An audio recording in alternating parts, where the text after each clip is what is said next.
Hey guys, it's Tom here, and today I'm going to be talking to you about Martha, Marcy, May, Marlene, written and directed by Sean Durkin, starring Elizabeth Olsen, Sarah Paulson, and John Hawkes. The film is about Martha, a young woman played by Elizabeth Olsen. At the beginning of the film, she's living in a cult compound type situation with a lot of people in very cramped, close quarters in the middle of nowhere, but she runs away and goes to live with her sister. She seems quite traumatised and ends up living in her sister and her sister's husband's holiday home, which is very spacious, big, hardly any people living in there, very modern. It's very different to the original setting she's come from. The film is essentially about Martha's state of mind after she leaves this cult and how she has to come to terms with difficult memories and adjust herself into a new life.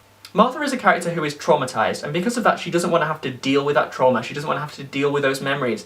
So she pushes them all down below the surface so that she doesn't have to think about them and so that no one else can see how she's feeling. In the wrong hands, this character could have been poorly constructed and been very difficult for an audience member to connect with. But Elizabeth Olsen's performance is astonishing, it's so good. She has this ability of being able to remain almost completely expressionless on her face and withhold all of that emotion. But you can always sense that there's something underneath the surface, everything is bubbling underneath, and she remains completely expressive without being very expressive at all, if that makes any sense. Another wonderful performance here is by John Hawkes, who plays the leader of the cult. He is someone who on the surface seems very kind and caring and sweet almost. Someone warm and inviting, and you can imagine why these girls would be attracted to this family that they've created. However, as the film goes on, you start to get a broader picture of who this character is, what he is allowing to happen, and what kind of role he has in this group, and you really get a sense of how dangerous he is, how sinister he is. It's a terrifying performance because it's masked by this sweetness, this niceness, and you have no idea what he's really thinking and what he's going to do. He's the kind of character who's always watching, he knows exactly what's going on all the time, and even though he doesn't move very quickly or he's not a very frantic character, he has this deliberate quality about him that kind of means that he's there all the time, watching and just being there, and you can't escape him. What I loved about the way that the film was shot was the camera seemed to be emulating John Hawkes' character. So even when John Hawkes' character wasn't there on the screen, the camera was watching Martha. The camera was doing extreme close-ups on her face, or moving very deliberately or slowly across the screen and taking in everything that's happening.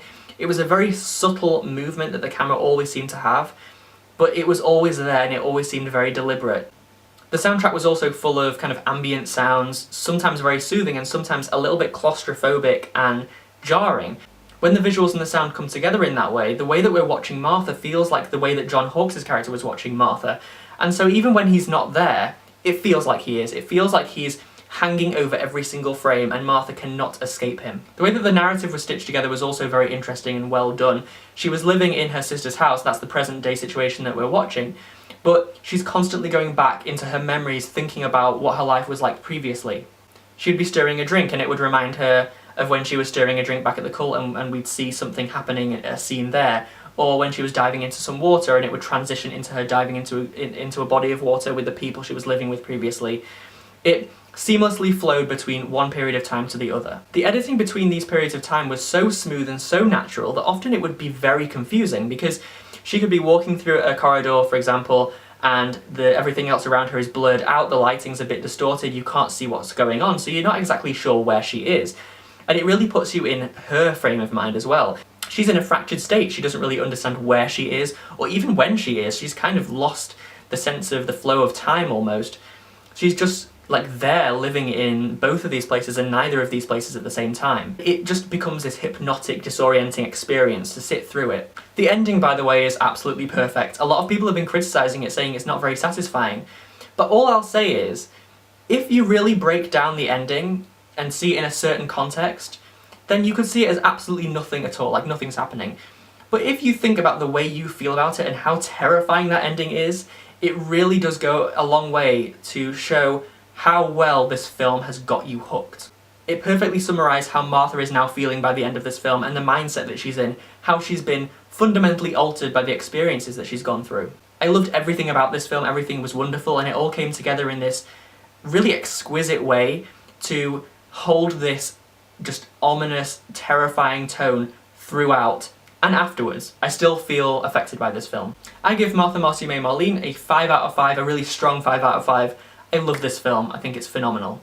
Whether you agree or disagree with anything I've said in the review, please leave a comment down below and I'll definitely try and get back to you. Please like and subscribe, it'd help me out a ton. Thank you so much for watching.